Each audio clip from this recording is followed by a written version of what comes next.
لله رب العالمين والعاقبة للمتقين والصلاة والسلام على سيد الأنبياء والمرسلين وعلى آله وصحبه أجمعين أما بعد أعوذ بالله السميع العليم من الشيطان الرجيم بسم الله الرحمن الرحيم يا أيها الذين آمنوا اركعوا واسجدوا واعبدوا ربكم وافعلوا الخير لعلكم تفلحون. سورۃ الحج کی آیت نمبر 17. اس کے بعد والی آیات میں بھی اللہ تعالیٰ کی ارشادات کا ایک سلسلہ جاری ہے، لیکن ہم اسی کے ساتھ رہیں گے. فرمایا یا ایھا الذین آمنوا، اے ایمان والو، ارکعوا، رکوع کرو، واسجدوا، سجدے کرو، واعبدوا ربکم، اور اپنے رب کی عبادت میں مصروف رہا کرو، وافعلوا الخیر، اور اچھائی کے کام کیا کرو، لعلکم تفلحون، تاکہ تم کامیاب ہو جاؤ. گویا کہ اس آیت میں کامیابی کا ایک گر بتایا ہے، کامیابی کا ایک راستہ بتایا ہے. فلاح، نجات یا کامیابی، یہ دنیا کی بھی اور آخرت کی. آخرت کی کامیابی فمن زحزح عن النار وادخل الجنة فقد فاز. واضح نشانی بتا دی گئی کہ جس شخص کو جہنم سے بچا لیا گیا اور جنت عطا کر دی گئی وہ کامیاب ہو. دنیا کی کامیابی کون سی؟ دنیا کی کامیابی نمبر 1 تو یہ ہے کہ بندے کے دل کے اندر ایک سکون. نمبر 2، لوگوں کے دلوں میں اس کے لیے محبت، عقیدت اور احترام. یہ 2 خاص نشانیاں ہیں. باقی چیزیں جو ہم نے بنا رکھی ہیں، دولت ہو، عہدہ ہو، یہ ساری چیزیں پچھلے درس میں ہم بیان کر چکے ہیں. یہ کامیابی کی نشانی نہیں ہے. نعمتیں ضرور ہیں لیکن آزمائش، امتحان. پیارے نبی صلی اللہ علیہ وسلم کے متعلق ہم سب کا عقیدہ ہے کہ آخرت میں تو حوض کوثر اللہ رب العالمین ان کو عطا فرمائے گا اور وہ اپنے دست مبارک سے امتیوں کو پانی پلائیں گے. دنیا میں بھی وہ کامیاب ہے، سب مانتے ہیں. اور سیدھی سی بات ہے کہ اگر محمد رسول اللہ صلی اللہ علیہ وسلم وہ دنیا میں کامیاب نہیں تو پھر اور کون؟ لیکن ہم دیکھتے ہیں کہ آپ صلی اللہ علیہ وسلم کے کپڑوں پر پیمند لگی ہوئی ہے. آپ صلی اللہ علیہ وسلم کے گھر میں کئی دن تک کھانے کو کچھ نہیں ہے. رسول اللہ صلی اللہ علیہ وسلم پر دشمن حملے کر رہا ہے. سردی گرمی کے مسائل، بخار شدید ہو رہا ہے. رسول اللہ صلی اللہ علیہ وسلم کا جسم مبارک زخمی کر دیا گیا. معاذ اللہ ثم معاذ اللہ رسول اللہ صلی اللہ علیہ وسلم کو گالیاں تک دی گئی. اس کے باوجود ہم کہتے ہیں کہ آپ صلی اللہ علیہ وسلم سب سے بڑے کامیاب ہیں. تو کامیابی کی علامت پھر کیا ہے؟ وہ جو 2 باتیں میں نے آپ سے کی. سب سے پہلے دل کا سکون، لیکن یہ دل کا سکون کون سا؟ گناہ کر کے، جرم کر کے، ظلم کر کے نہیں، اور لوگوں کا مشاہدہ ہے۔ گناہ والے راستے سے، جرم والے راستے سے، ظلم والے راستے سے کبھی بھی انسان کو دلی سکون نہیں ملتا ہے۔ وقتی طور پہ اپنا بھرم رکھنے کے لیے کچھ مطلب ہے کہ ایسا انداز ہوتا ہے کہ جیسے ٹھیک ہے جی اس نے جو کچھ کیا، اور آپ لوگ اگر چند سال پیچھے چلے جائیں، یہیں آپ کے پڑوس میں رابعہ سٹی کے پاس ایک یہ اپنی مخالف تنظیم کے پاس لڑکے پہنچے، 6 نوجوان بیٹھے تھے اپنے اس یونٹ آفس میں، اور وہ لوگ 6 کے 6 کو شوٹ کر کے چلے گئے، اور وہاں جا کر بڑے فخر سے بتا رہے تھے کہ ہم گئے 6 بیٹھے تھے، سب کو ٹھوک دیا، فخر سے بتا رہے ہیں۔ وقتی طور پہ آپ کہیں گے کہ یہ تو اپنے اس معاملے میں خوش ہے، اتنا بڑا ظلم کر کے، لیکن پھر آپ نے دیکھا کہ رحیل شریف بھی آیا تھوڑے سے عرصے کے بعد، تو پھر کیا ہوا؟ جو آپریشن شروع ہوا اور ظالموں کا اب دوبارہ پھر ضرورت ہے ایسے رحیل شریف، جس وقت جو اسٹریٹ کرائم بڑھتا چلا جائے۔ تو اب اس کے بعد آپ دیکھ لیں پارٹیوں کے ٹکڑے ہوئے اور یہ سارا، میں اس طرف نہیں جانا چاہتا ہوں، لیکن یہ ہے کہ جس شخص نے جو بات سمجھانا چاہ رہا ہے، ظلم کیا اللہ تعالیٰ کی مخلوق پر اور اللہ تعالیٰ کے قانون سے بغاوت والا راستہ اختیار کیا، آخرت تو بعد میں ہے نا، دنیا ہی میں ذلت، رسوائی، بے عزتی اور ہر قسم کی یہ اذیت اس کو برداشت کرنا پڑی، اس کا سامنا کرنا پڑا، ہوا اس کے ساتھ بھی۔ تو دل کا سکون نیکی کر کے، گناہ کر کے تو ہو ہی نہیں سکتا، ملتا ہی نہیں ہے سکون۔ وہ کیسے؟ اب نبی کریم صلی اللہ علیہ وسلم کی مثال سامنے رکھ لیں۔ طائف میں جب آپ صلی اللہ علیہ وسلم گئے دعوت کے لیے، اپنے آزاد کردہ غلام حضرت زید بن حارثہ کے ساتھ 10 دن تک وہاں کے لوگوں کو تبلیغ کی، لیکن نہ جانے ظالموں نے کیا فیصلہ کیا ہوا تھا، کوئی ایک بندہ مسلمان ہوا، اور 10ویں دن جب رسول اللہ صلی اللہ علیہ وسلم واپس آ رہے تھے تو ہر طرف سے آپ صلی اللہ علیہ وسلم پر پتھروں کی بارش ہوتا، رسول اللہ صلی اللہ علیہ وسلم کو لوگ لوہان کر دیا۔ حضرت زید بیان کرتے ہیں کہ میں نے رسول اللہ صلی اللہ علیہ وسلم کو آبادی سے جو باہر نکلے تو ایک درخت کے نیچے بٹھایا، اور جب آپ صلی اللہ علیہ وسلم پر پتھر برسا رہے تھے تو کہتے میں آگے بڑھ کے اچھل کے ایک ہاتھ سے روکتا تھا، دوسرے ہاتھ سے روکتا تھا، خود زید بن حارثہ بھی لوگ لوہان ہو گئے، لیکن بہت بچانے کے باوجود رسول اللہ صلی اللہ علیہ وسلم کو بھی اتنی چوٹیں آئی کہ آپ صلی اللہ علیہ وسلم نے بند جوتا پہنا ہوا تھا۔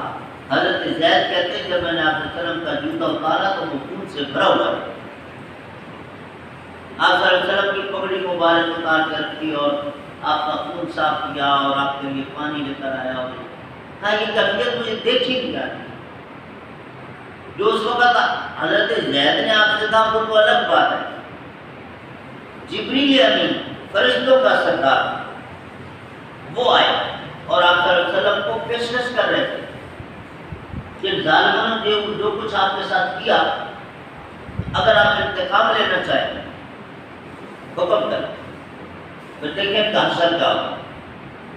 ان کو 2 پہاڑوں کے درمیان ہم گرینڈ کر کے رکھیں، ان کا قیمہ بنا، لیکن رسول کریم صلی اللہ علیہ وسلم فرما رہے ہیں میں کسی سے انتقام نہیں کرتا۔ اللہ وحدہ قومی پہلے اٹھایا جائے۔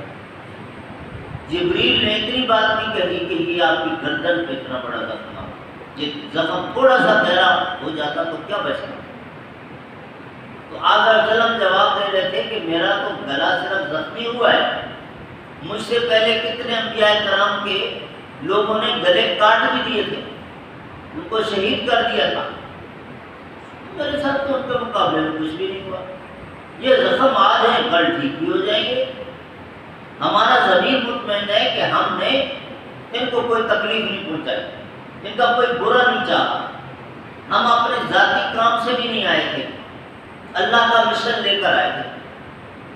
تو اللہ کا حکم، اس کی تعمیل کرنے کا ثواب الگ ملے گا، اور یہ جو تکلیف آئی ہے نا، اس پر صبر کریں گے، اس کا ثواب بونس کے طور پہ الگ ملے گا۔ ہم فائدے میں ہیں، یہ لوگ نقصان میں۔ یہ ہے دل کا اطمینان۔ نیکی کی تکلیفیں بھی ہیں، لیکن بندے کا ضمیر مطمئن ہے کہ میں حق پر، میں نے کسی کو، اور یہ ہوتا ہے۔ آپ کے اس اسلامیہ جمہوریہ پاکستان کا آدھے کا آوا بگڑا ہوا ہے۔ آپ خیر کا کام کرنا چاہیں، 10 ہرڈل سامنے آئیں گی، قانون بھی بڑا حرکت میں آتا ہے، پہلے یہ کرو، اس کی اجازت لو، پھر یہ تب جاتا ہے۔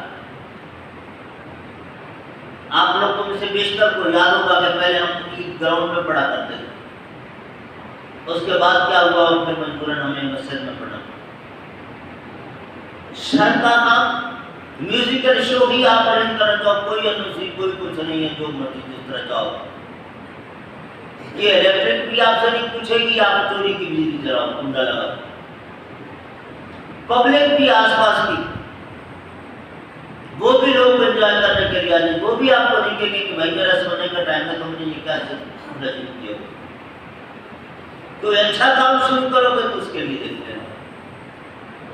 تو بہرحال ان جنرل آپ دیکھیں کہ خیر کے راستے کو روکنے کے لیے طرح طرح کی رکاوٹیں اور شر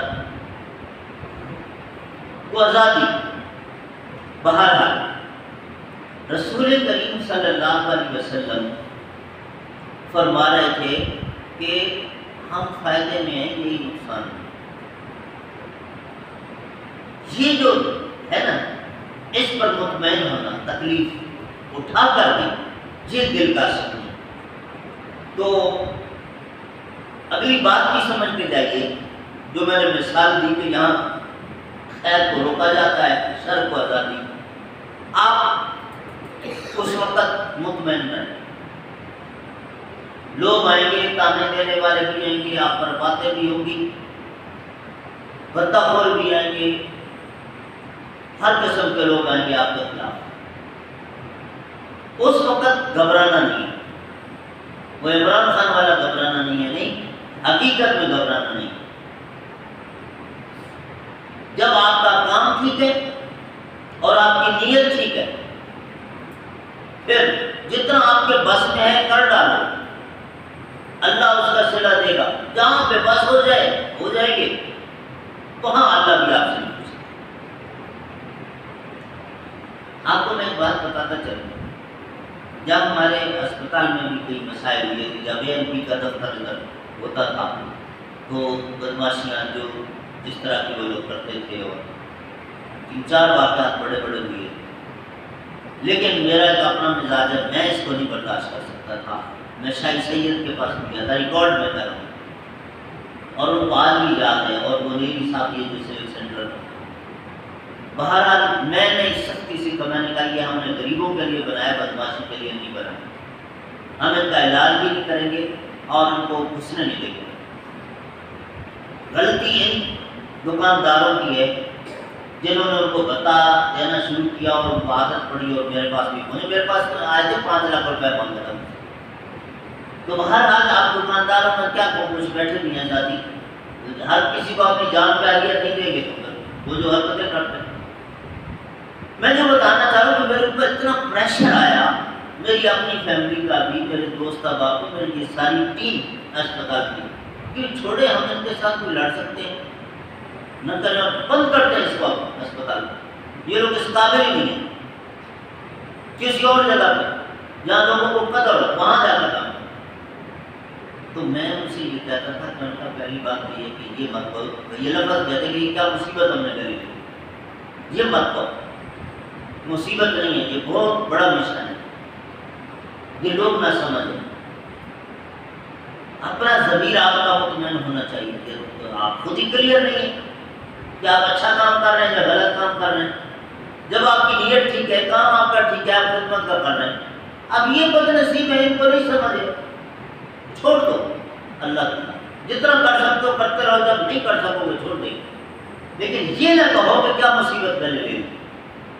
اتنا بڑا عظیم کام خدمت خلقہ اور آپ اس کو کرنے لگ جاؤ کہ کیا مصیبت میں نہیں لے لیں۔ یہ مثال اس لیے دی ہے کہ یہ بہت سارے لوگوں کے ساتھ ہوتا ہے۔ آپ کوئی بھی اچھا کام کرنے کے لیے چلیں گے تو آپ کے ساتھ یہ پرابلمز آئیں گے، اس وقت آپ کامیاب ہو رہے ہیں روکنے میں شر کو، بہت اچھی بات، نہیں ہو رہے کم از کم آپ کا ضمیر مطمئن ہونا چاہیے۔ آپ کا اپنا دل مطمئن نہیں ہے تو پھر دل کا سکون نیکی کر کے، یہ ایک کامیابی کی علامت ہے۔ دوسرا کہ جو بندہ نیکی کے کاموں پہ چل نکلتا ہے اس کو اللہ تعالیٰ عزت دیتا ہے اور لوگوں کے دلوں میں اس کے لیے عزت ہوتی ہے۔ وہ صرف وردی میں نہیں افسر ہوتا ہے، وردی کے بغیر بھی افسر ہوتا ہے۔ اور نبی صلی اللہ علیہ وسلم کی وہ حدیث ہے، دو بندوں کی مثال دے کر آپ نے سمجھایا کہ ایک بندہ نیکیاں کرنے لگتا ہے اور یہ عزم کر لیتا ہے کہ کچھ بھی ہو جائے، میں غربت بھی برداشت کروں گا، میں بھوک بھی برداشت کروں گا، میں بیماری بھی برداشت کروں گا، میں فلاں بھی برادری کے تانے بھی سنوں گا، یہ بھی کروں، لیکن میں اپنے اللہ کو ناراض نہیں ہوں۔ وہ میرا مالک ہے، اس نے مجھے پیدا کیا، پل پل پہ اس کی نعمتیں استعمال کر رہا ہوں، اس کے ساتھ بے وفائی نہیں کر سکتا، اس کو میں بہرحال خوش رکھنا چاہتا ہوں۔ اللہ رب العالمین کو اس کی یہ ادا اتنی پسند آتی ہے کہ فرشتوں کو فرماتا ہے کہ دیکھو میرا فلاں بندہ، اور اللہ اس کے پرابلمز اور مشکلات کی لسٹ دیتا ہے کہ اس کے ساتھ یہ مسئلہ ہے، یہ مسئلہ ہے، یہ مسئلہ ہے، یہ مسئلہ ہے، لیکن اس کے باوجود دیکھو یہ کیا کہہ رہا ہے کہ کچھ بھی ہو جائے میں اپنے رب کو ناراض نہیں ہونے دوں گا۔ تو یہ بندہ مجھے بہت اچھا لگتا ہے، مجھے اس کے ساتھ محبت ہوگی، تم بھی اس کے ساتھ محبت کرو اور میری مخلوق میں اعلان کر دو سب لوگ اس کے ساتھ محبت کریں۔ تو وہ بندہ بظاہر اس کا سوشل سٹیٹس کچھ بھی نہیں ہوتا، ایک عام آدمی ہوتا ہے، غریب آدمی ہوتا ہے، لیکن ہر شخص کے دل میں اس کی محبت آ جاتی ہے، عزت آ جاتی ہے۔ ایسے لوگ آپ نے نہیں دیکھے، یہ اللہ تعالیٰ کی طرف سے۔ اب اس کے برعکس ایک ایسا شخص کہ جو گناہ پہ گناہ کیے جا رہا ہے، ذرا برابر اس کو پرواہ نہیں ہے، اور اللہ جب ناراض ہو جائے اور پھر اس انداز سے ناراض ہو جائے تو پھر اللہ فرشتوں سے کہتا ہے کہ دیکھو میں نے اس کو یہ نعمت دی، یہ نعمت دی، یہ نعمت دی، لسٹ پوری، اس کے باوجود اس ظالم کو شرم نہیں ہے، نمک حرام، بے وفا، اس نے میری کسی ایک نعمت کی قدر نہیں کی، اور یہ کیا کیے جا رہا ہے، یہ سمجھتا ہے مجھے کوئی پوچھنے والا نہیں، وہ تو میں بعد میں اس سے پوچھوں گا، لیکن میں تمہیں بتاؤں گا تم اس سے نفرت ہو گئی ہے، تم بھی اس سے نفرت کرو، اور میری مخلوق سے کہہ دو سب اس سے نفرت کرو۔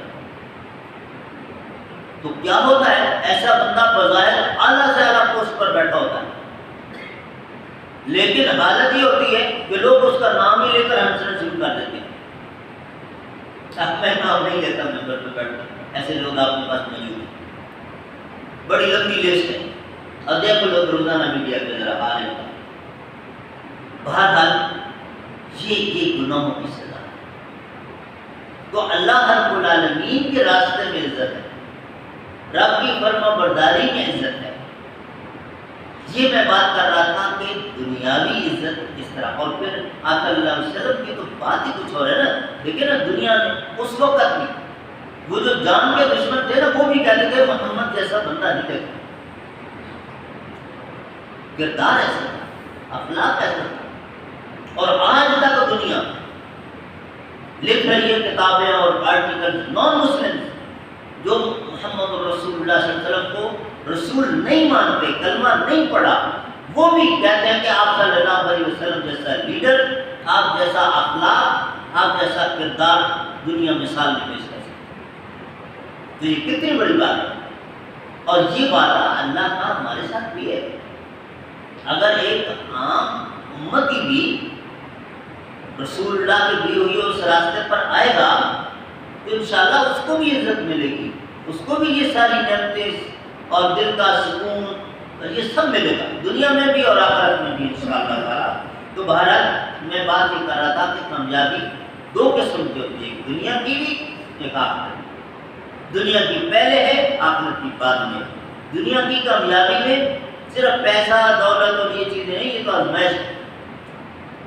اب اس کامیابی کو حاصل کرنے کا راستہ جو اللہ نے بتایا ہے دنیا کی بھی اور آخرت کی بھی, تو وہ یہ فرمایا اللہ کے حضور جھک جایا کرو, رکوع کرو, جو ہم نماز میں کرتے ہیں. جنرل مانا جھکنا اللہ کے سامنے, سجدے کرنا. سجدہ اللہ کو بہت پسند ہے کہ یہ آخری درجہ ہے عاجزی انکساری کا, کہ بندہ جب اپنی پیشانی زمین پہ رکھ دیتا ہے رب کی خاطر. اور احب الاعمال وہ جو حدیث آتی ہے کہ بندہ اس وقت اللہ تعالیٰ کے زیادہ قریب ہوتا ہے وہ ساجد, کہ جب وہ سجدے کی حالت میں ہوتا ہے. تو سجدے کی حالت میں دعائیں کرنے کا اس کا مزہ ہی کچھ اور ہے. اب وہ صرف نماز کی حالت میں نہیں, نماز کی حالت میں تو میں آپ سے کہوں گا جو مسنون دعائیں آپ علیہ وسلم نے 5-6 دعائیں ہیں جو سکھائی ہیں, صرف وہی. نماز میں ہم کوئی بھی ایسا کام, کوئی بھی ایسی عبارت نہیں لا سکتے جو رسول اللہ سے ثابت ہو. نماز کے بعد آپ جیسے ہاتھ اٹھا کے دعا مانگتے ہیں اسی طرح آپ سجدے کی حالت میں جا کر اللہ تعالیٰ سے اپنی ساری دعائیں مانگتے, وہ اور اعلیٰ اور افضل. اس کے بعد وَاعْبُدُوا رَبَّكُمْ, پھر عبادت کی بات کی آپ نے رب کی. عبادت جو ہے نا یہ ایک وسیع لفظ ہے, اس میں اسم جامع لکل ما یحبہ اللہ ویرضاہ من قول و فعل. یہ نماز, روزہ, حج, زکوٰۃ, صدقہ, خیرات, یہ ساری چیزیں, تلاوت, تبلیغ, یہ عبادت کی مختلف شکلیں. لیکن عبادت ہر وہ چیز آپ زبان کا استعمال کریں یا کسی اور عضو کا استعمال کر کے, کوئی بھی آپ کی حرکت جس کے پیچھے آپ کا مقصد یہ ہو کہ آپ اپنے اللہ کو راضی کرنا چاہتے ہیں, وہ عبادت ہے. رسول اللہ صلی اللہ علیہ وسلم کی وہ حدیث آپ نے سنی ہوگی نا کہ راستے سے کانٹا بھی اگر اٹھایا, کوئی بھی تکلیف دے چیز, تو یہ بھی آپ نے عبادت کی. ایک حدیث ہے بسمۃ فی وجہ اخیک صدقہ, آپ ایک مسلمان بھائی کو صرف مسکرا کر ملتے ہیں, کچھ نہیں دیتے اس کو, صرف چہرے پر سمائی لا کے اچھے انداز سے, وہ منافقت والی مسکراہٹ بھی نہ ہو, کیونکہ اللہ تو علیم بذات الصدور ہے نا. بعض لوگ اندر میں بغضلی ہوتے ہیں اور اوپر سے تن تن مسکرا کر اس کو مل جاتے ہیں, یہ نہیں, دل سے. تو پھر یہ آپ کی جو چھوٹی سی سمائی ہے نا, یہ بھی اللہ کا عبادت بن جاتا ہے, یہ بھی صدقہ بن جاتا ہے.